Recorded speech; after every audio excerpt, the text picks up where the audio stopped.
Assalamualaikum dan salam sejahtera. Okey, bertemu lagi di channel Encik Nak Layan. Kali ni saya nak kongsikan dengan tuan-tuan musuh utama pokok durian lah. Okey, terutama sekali pada daun. Okey, kebiasaan kalau kita jumpa nampak dekat ujung-ujung pucuk daun muda kita yang jadi macam ni, yang berbintik-bintik ni kan, yang rosak-rosak ni,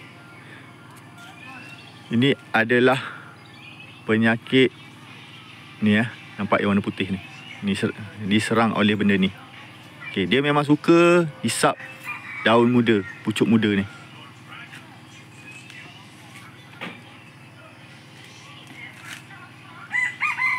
Okey. Tuan-tuan boleh guna 505 pun boleh. Boleh guna Cypermethrin pun boleh Ni. Boleh beli kat Shopee. Memang kena sembuh dia ikut sukatan yang betul lah. Biasanya kalau pam racun tu boleh guna 20 ml sahaja racun untuk satu pam tu. Okey, sembuh. Fokus kepada pucuk muda ni. Tak perlu nak fokus pada daun-daun yang tua. Fokus pada pucuk saja. Kita jangan nak sembuh bagi basah satu pokok. Mana ada pucuk kat situ kita fokus. Kalau kita sembuh pada daun-daun yang tua ni, sebenarnya dia tak duduk pun kat situ. Lepas tu satu lagi, kalau kulat pun dia tak suka hisap.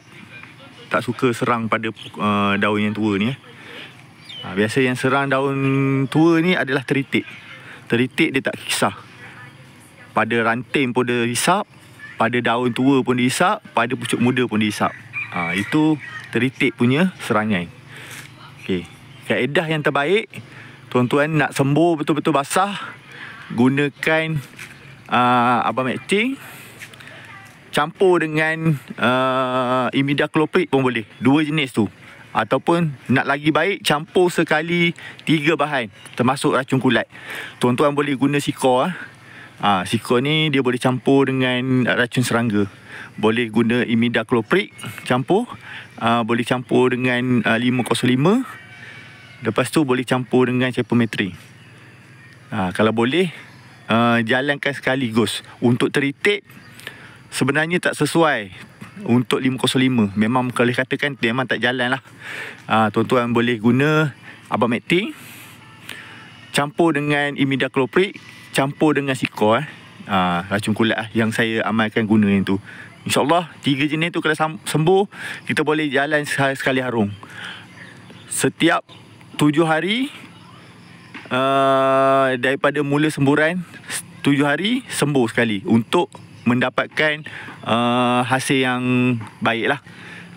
Kalau boleh sembuh tu bagi basah daripada pucuk, bawah daun sekali sebab teritik dia duduk kat bawah daun. Okey, yang tu memang terbaik lah.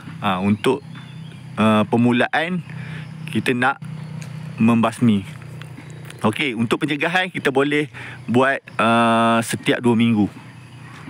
Okey, yang tu memang terbaik. Memang boleh katakan 90% serangan memang dah tak ada kalau kita buat amalkan jadual berkala macam tu lah.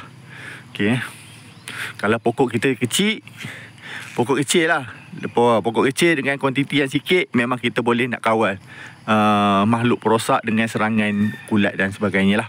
Tapi kalau main kuantiti yang banyak, pokok yang main ratus-ratus pokok, memang sukar kita nak jaga itu saja perkongsian daripada saya sebagai pengalaman saya. Jadi saya sharekan dengan tuan-tuan.